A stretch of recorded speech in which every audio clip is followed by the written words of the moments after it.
नमस्कार मंडळी, साईप्रभा या चॅनलमध्ये आपलं स्वागत आहे। मंडळी, आजच्या व्हिडिओमध्ये मी तुम्हाला धनत्रयोदशीच्या दिवशी आपण कोणत्या वस्तूंची खरेदी केली पाहिजे याबद्दलची माहिती देणार आहे।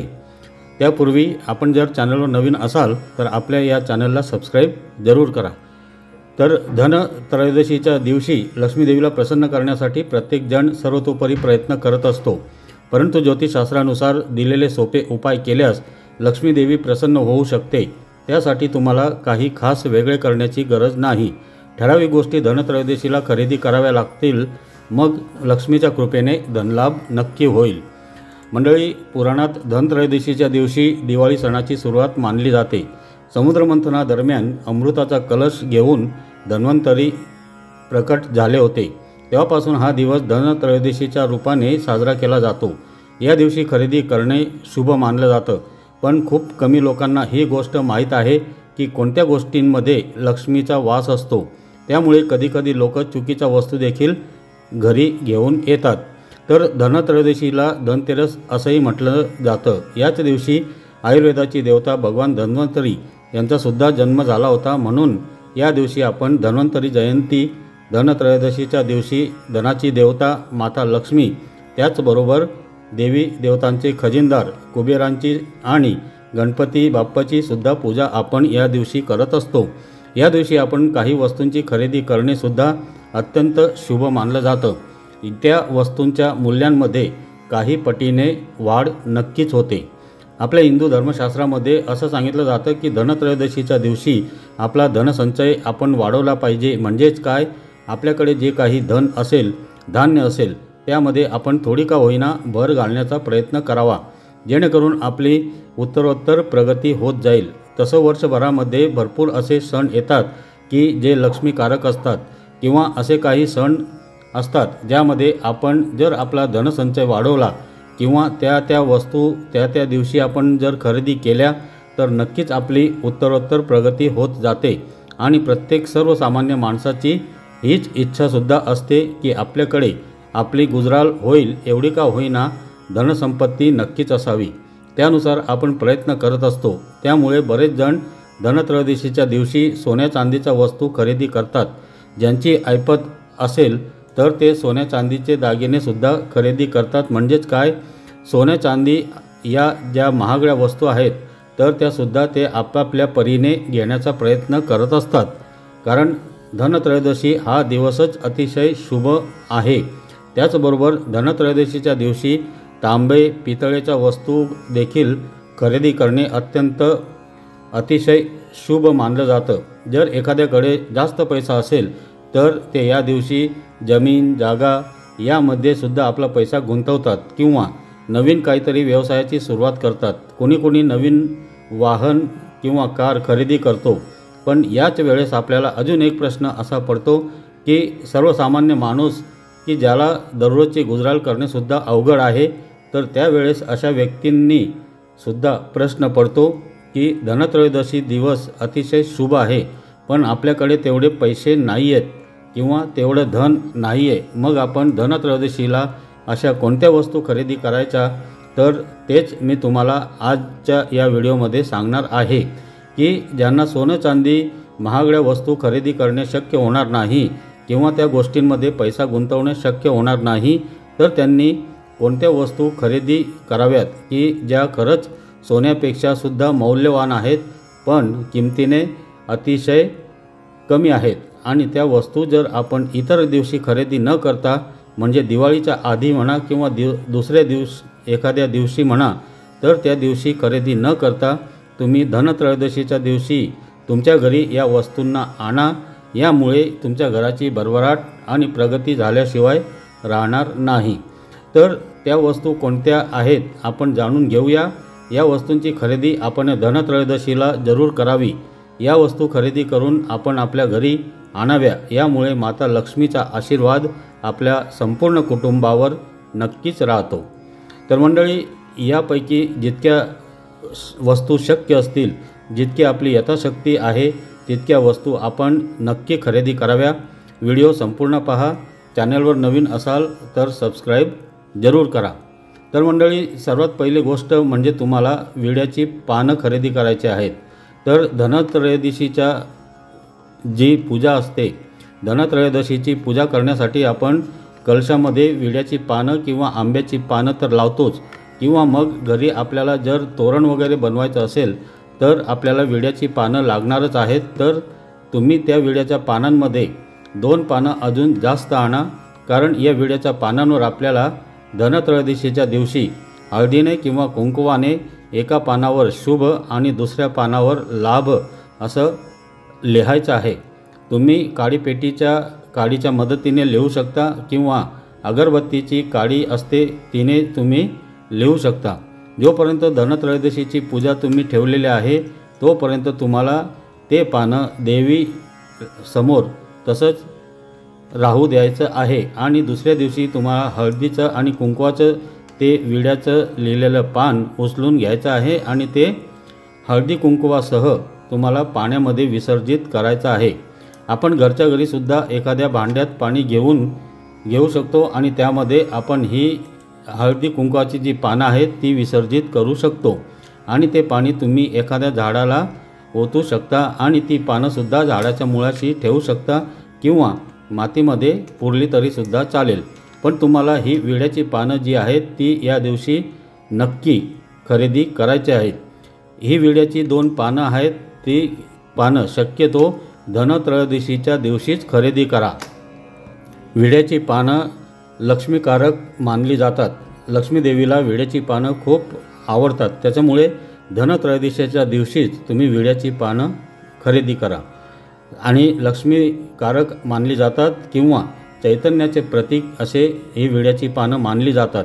ही विड्याची पानं तर तुम्ही आवर्जून खरेदी कराच। यानंतरची वस्तू म्हणजे तुम्हाला या दिवशी अख्खे धने खरेदी करायचे आहेत। जास्त नाही, अगदी 10-20 रुपयांचे तुम्ही धने दुकानांमधून खरेदी करून आणायचे आहेत आणि हे धने धनत्रयोदशीच्या दिवशीच खरेदी करायचे आहेत। तुमच्या डब्यामध्ये, तुमच्या मसाल्याच्या डब्यामध्ये जर धने असतील तर ते वापरायचे नाहीत। याच दिवशी धनत्रयोदशीच्या दिवशीच अख्खे धने तुम्हाला खरेदी करायचे, जास्त नाही, 10-20 रुपयांचे आणले तरी चालेल। शास्त्रानुसार धनत्रयोदशीच्या दिवशी धन्याच्या बिया खरेदी करणं शुभ मानलं जातं, म्हणजे अख्खे धने खरेदी करणं शुभ मानलं जातं। असं म्हणतात की यामुळे घरामध्ये कोणत्याही प्रकारची कमतरता जाणवत नाही आणि भरभराट कायम राहते। खरेदी केलेले धने लक्ष्मीपूजनाच्या दिवशी पूजेमध्ये वाहावेत आणि उरलेले कुंडीत लावावे। तुमच्या घरात जर धन्याचं झाड असेल तर ते शुभ मानलं जातं, तसेच ते आर्थिक स्थितीसाठीही चांगलं असतं। हवं असल्यास तुम्ही धने पर्स किंवा तुमच्या तिजोरीमध्येही ठेवू शकतात। तर 10 किंवा 20 रुपयाचे धने धनत्रयोदशीच्या दिवशी नक्कीच खरेदी करा। पुढची वस्तू आहे, आपल्याला धनत्रयोदशीच्या दिवशीच लाह्या आणि बत्तासे, पांढरे बत्तासे घेऊन यायचे आहेत। याचे फायदे, याचे लाभ तुम्हाला खूप होणार आहेत, कारण तुम्ही दिवाळीच्या दिवशी म्हणजे अमावस्येच्या दिवशी आपण जे काही लक्ष्मीपूजन करतो किंवा धनत्रयोदशीची पूजा असेल तर त्यामध्ये आपल्याला लाह्या आणि बत्तासे लागतात आणि हे लाह्या किंवा बत्तासे धनत्रयोदशीच्या दिवशीच खरेदी करावेत। पुढची वस्तू आहे ती म्हणजे लक्ष्मी गणेशाची मूर्ती। जर तुमच्या घरी लक्ष्मी गणेशाचा फोटो असेल किंवा मूर्ती असेल तर तुम्हाला ही गोष्ट खरेदी करण्याची गरज नाही, पण ज्यांच्या घरी नाही त्यांनी मात्र या दिवशी लक्ष्मी गणेशाची मूर्ती किंवा लक्ष्मी गणेशाचे नाणे सुद्धा मिळतात, पितळाचे किंवा चांदीचे, तर ते सुद्धा तुम्ही या दिवशी खरेदी करू शकतात। तांब्याची सुद्धा चालतात। आपण धनत्रयोदशी दिवशी भगवान श्री गणेशांसोबत माता लक्ष्मीची पूजा करतो। तुमच्याकडे नसेल किंवा एकत्रित संपूर्ण किंवा चांदीपासून किंवा सोन्यापासून लक्ष्मी गणेशाची मूर्ती खरेदी करू शकत असाल किंवा तुम्ही ती खरेदी करा किंवा तुम्ही मातीची सुद्धा लक्ष्मी गणेशाची मूर्ती खरेदी केली तरीसुद्धा चालेल, हरकत नाही। आणि मूर्ती जर खरेदी करायची नसेल तर लक्ष्मी गणेशाचा फोटो नक्की खरेदी करा आणि जर तुमच्याकडे तो फोटो असेल तर तो फोटो तुम्ही वापरू शकता। दिवाळीनिमित्त या मूर्तीचे, या फोटोची आपण पूजा करायची आहे, यामुळे घरामध्ये आनंदाचे वातावरण राहते। पण धनत्रयोदशीच्या दिवशीच हा फोटो तुम्ही खरेदी करायचा आहे।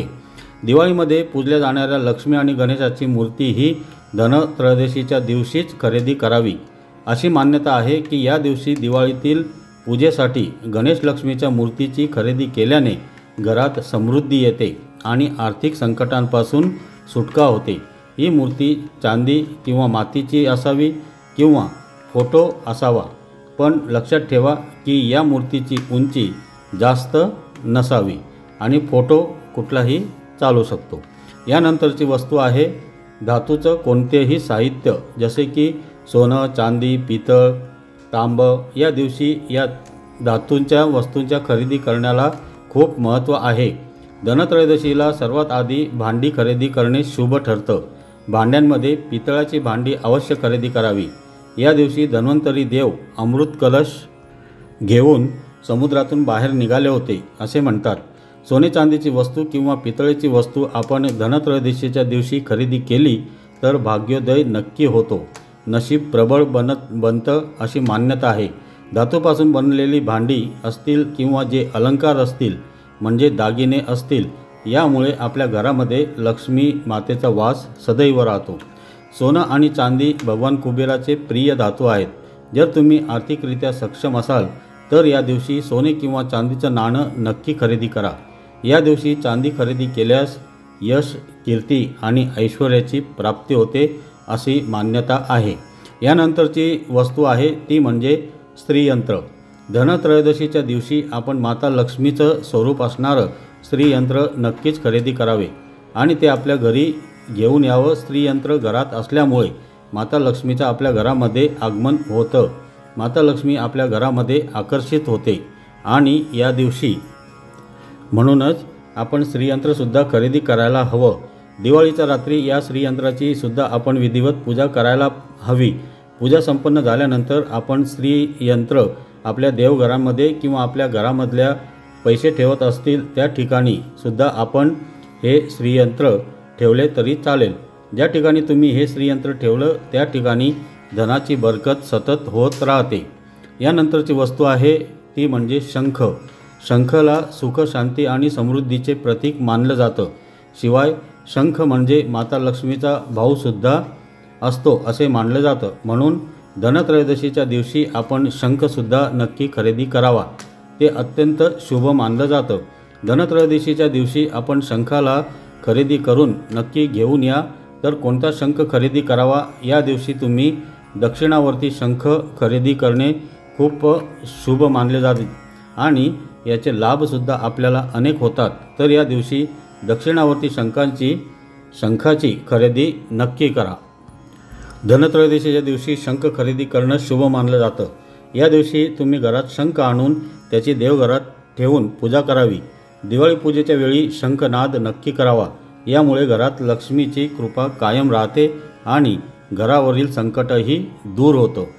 यानंतरची वस्तू आहे बिझनेस किंवा नोकरीशी निगडित वस्तू, म्हणजे वास्तू एक्सपर्ट असे मानतात की धनत्रयोदशीच्या दिवशी तुमच्या बिझनेस किंवा नोकरीशी निगडित वस्तूंची खरेदी केल्यास ते शुभ असतं। यामुळे प्रगतीची दारं उघडतात आणि तुम्हाला भरपूर यश मिळतं।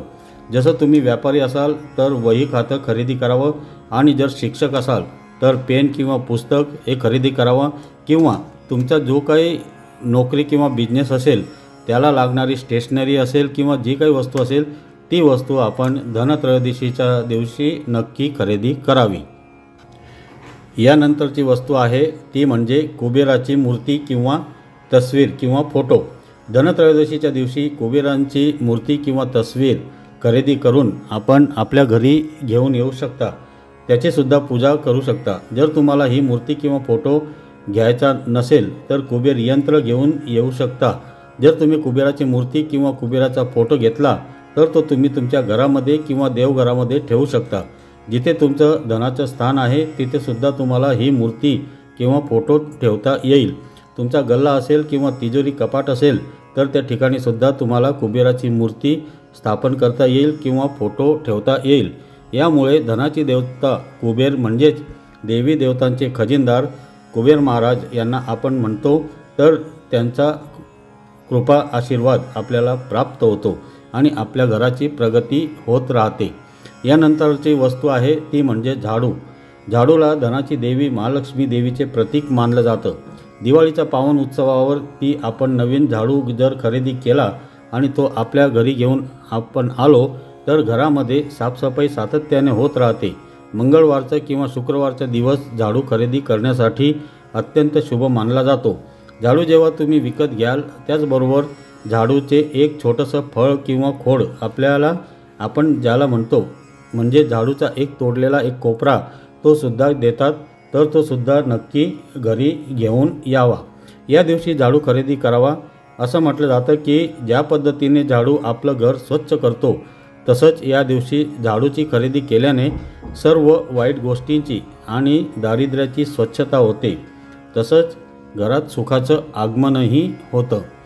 धनत्रयोदशीच्या दिवशी आपण झाडूची खरेदी केल्यामुळे आपल्या घरामध्ये धनाची बरकत नेहमी होत राहते, कारण झाडूसुद्धा माता लक्ष्मीचे प्रतीक आहे आणि हा झाडू घरी घेऊन आल्यानंतर त्याला एक सफेद रंगाचा किंवा पिवळ्या रंगाचा धागा आपल्याला जरूर बांधायचा आहे। यानंतरची गोष्ट आहे ती म्हणजे मीठ। धनत्रयोदशीच्या दिवशी आपण मिठाचा एक पुडा आपल्या घरी घेऊन यायचा आहे। दिवाळीचे जे 5 दिवस असतात किंवा 6 दिवस असतात या दिवसांमध्ये याच मिठाचा वापर आपल्याला करायचा आहे। जे मीठ आपण धनत्रयोदशीच्या दिवशी खरेदी केलेलं आहे, आपण जे काही खाद्यपदार्थ बनवू किंवा फराळ बनवू त्यामध्ये सुद्धा तुम्हाला याच मिठाचा वापर करायचा, त्यामुळे घरामध्ये सुख शांती निर्माण होते। दिवाळीचे जे 5-6 दिवस आहेत तेव्हा आपण या मिठाला थोडा थोडा आपल्या पाण्यामध्ये टाकायचं आहे आणि याने आपली फरशी किंवा जमीन जी आहे ती आपण स्वच्छ करू शकतो। याच मिठामुळे किंवा मीठ पाण्यामध्ये टाकून आपण फरशी पुसल्यामुळे किंवा देवपूजेची जागा स्वच्छ केल्यामुळे आपल्या घरामध्ये जर काही निगेटिव्ह एनर्जी असेल, नकारात्मकता ऊर्जा असेल तर ती निघून जाते। यानंतरची वस्तू आहे ती म्हणजे धने। धन्याला धनाचं प्रतीक मानलं जातं, म्हणून धनत्रयोदशीच्या दिवशी आपण धने नक्की खरेदी करून घेऊन या दिवाळीच्या दिवशी आपल्या या धनाची पूजा नक्की करायची आहे किंवा धने आणि गूळ प्रसाद म्हणून ठेवायचा आहे। आणि नंतर हे धने आपण आपल्या घरामध्ये जर कुंडी ठेवलेली असेल तर त्या कुंडीमध्ये तुम्ही हे धने टाकू शकता, किंवा तुमच्या घराबाहेर जर काही तुमची छोटीशी परसबाग वगैरे असेल तर घरामध्ये तुम्ही झाडाच्या कुंड्या ठेवलेल्या असतील तर तिथे सुद्धा तुम्हाला हे धने टाकता येतील। यानंतरची वस्तू आहे ती म्हणजे गोमती चक्र। धनत्रयोदशीच्या दिवशी आपण गोमती चक्रसुद्धा खरेदी नक्की करावी। यामध्ये आपण 5, 7, 11 किंवा 21 अशा संख्येमध्ये गोमती चक्र खरेदी करू शकतो। हे गोमती चक्र आपल्याला पूजा भांडार जे असते, पूजेचे साहित्य जिथे मिळते तिथे हे गोमती चक्र आपल्याला मिळतात। गोमती चक्र हे प्रत्यक्ष भगवान श्री हरी विष्णूंचं प्रतीक आहे।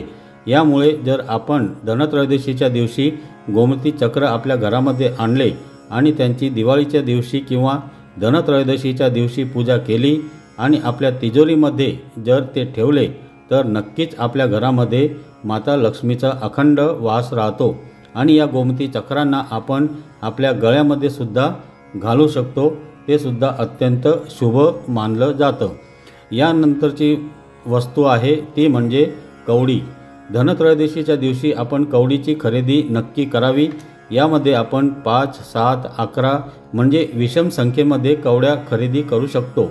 ज्या घरामध्ये कवडी असते त्या घरामध्ये धनधान्याची कधीच कमी पडत नाही, म्हणून एक तरी कवडी आपल्या देवघरामध्ये तुम्ही स्थान देऊ शकता किंवा लाल कपड्यांमध्ये बांधून या कवड्या तुम्ही तुमच्या तिजोरीमध्ये ठेवू शकता। यानंतरची वस्तू आहे ती म्हणजे 7मुखी रुद्राक्ष। रुद्राक्षाचा जन्म हा जनकल्याणासाठी भगवान शिवशंकरांच्या अश्रूमधून झाला होता असे मानले जाते। धनत्रयोदशीच्या दिवशी 7मुखी रुद्राक्ष घरात आणल्यामुळे माता लक्ष्मीसोबतच भगवान शिवशंकरांचा शिवशंभूंचा आशीर्वाद आपल्याला प्राप्त होतो। यानंतरची वस्तू आहे ती म्हणजे दिवा किंवा पणती। या दिवशी तुम्ही तुमच्या घरी पणत्यांची खरेदी नक्की करा किंवा एक तरी पिठाचा दिवा करून लावा। या दिवशी आपण यमदेवांची पूजा करतो, म्हणून पणत्या या दिवशी नक्की खरेदी करा। यानंतरची वस्तू आहे ती म्हणजे कमळगट्टा। कमळगट्टा काय असतं तर कमळगट्टा हे कमळाच्या बिया असतात। धनत्रयोदशीच्या दिवशी तुम्ही कमळगट्ट्याच्या माळेची नक्की खरेदी करा। माता लक्ष्मीला अत्यंत प्रिय असणारी वस्तू म्हणजे कमळगट्ट्याची माळ। तुम्हाला जर देवीच्या कोणत्याही रूपाचा जर जप करायचा असेल किंवा माता लक्ष्मीचा जप करायचा असेल, मंत्र जाप करायचा असेल तर त्यासाठी कमळगट्ट्याची माळ अत्यंत शुभ मानली जाते। कमीत कमी 7 या संख्येमध्ये कमळगट्ट्याची तुम्ही खरेदी करू शकता आणि त्यांना आपल्या देवघरामध्ये स्थान द्या। पण लक्षात ठेवा, ही कमळगट्ट्याची माळ कधीही ओली करायची नाही। यामध्ये कमळाच्या बिया असतात। कमळगट्टे म्हणजे थोडक्यात काय तर त्या कमळाच्या बिया असतात आणि त्यांना जर पाणी लागलं तर ती माळ खराब होऊन जाते किंवा त्यांना बुरशी येते। त्यामुळे तुम्ही या माळेला चुकूनही पाणी लावू नका। धनत्रयोदशीच्या दिवशी कुंकू जरूर खरेदी करा। मग देवी लक्ष्मीला कुंकू वाहून स्वतःला देखील लावा। असे केल्यास देवी लक्ष्मी प्रसन्न होते असे मानले जाते। तसेच आपले घर धनधान्याने समृद्ध होते। धनत्रयोदशीच्या दिवशी लक्ष्मीची पावले जरूर खरेदी करा। ती घराच्या मुख्य दरवाजाच्या दोन्ही बाजूला ठेवा। यामुळे आपण जणू काही देवीला आमंत्रण देत आहोत असे दिसून येते, म्हणून देवी माता प्रसन्न होते। परंतु आरती करायला विसरू नका। सोबत देवीला घरी वास करण्यासाठी प्रार्थना देखील करा। धनत्रयोदशीपासून दिवे लावण्याच्या परंपरेला सुरुवात होते, म्हणून दिवे जरूर खरेदी करा। धनत्रयोदशीला अख्खे धने खरेदी करावेत, मग ते देवी लक्ष्मी आणि धन्वंतरीला अर्पण करावेत। त्यानंतर लक्ष्मी व धन्वंतरी समोर तुपाचा दिवा लावून आरती करावी। आरतीनंतर धने प्रसाद रूपी सर्वांना वाटावेत। धनत्रयोदशीच्या दिवशी धने, दिवा, लक्ष्मीची पावले, कुंकू तसेच बत्तासे, झाडू खरेदी करणे अत्यंत महत्त्वाचे आहे। हा देवी लक्ष्मीचा आवडता प्रसाद आहे असे मानले जाते। परंतु रंगीत बत्तासा न घेता पांढरा बत्तासाच घ्यावा, मग तो लक्ष्मी देवीला अर्पण करावा। त्याबरोबर आयुष्यभर लक्ष्मीची कृपा राहावी म्हणून लक्ष्मी देवीला प्रार्थना जरूर करावी। तर मंडळी, आजच्या व्हिडिओमध्ये मी तुम्हाला धनत्रयोदशीच्या दिवशी आपण कोणत्या वस्तूंची खरेदी जरूर केली पाहिजेच याबद्दलची माहिती दिली। यापैकी कोणत्या वस्तू तुमच्या घरामध्ये अगोदरच आहेत किंवा जर असतील तर त्या वस्तू न घेता ज्या वस्तू तुमच्याकडे आहेत त्या वस्तू धनत्रयोदशीच्या दिवशी नक्की खरेदी करा। यावर्षी तुम्ही कोणत्या वस्तू धनत्रयोदशीच्या शुभ मुहूर्तावर घेणार आहात मला कमेंट करून नक्की सांगा। असे छान छान आणि माहितीपूर्ण व्हिडिओ पाहण्यासाठी साई प्रभा या चॅनलला सबस्क्राईब नक्की करा। धन्यवाद।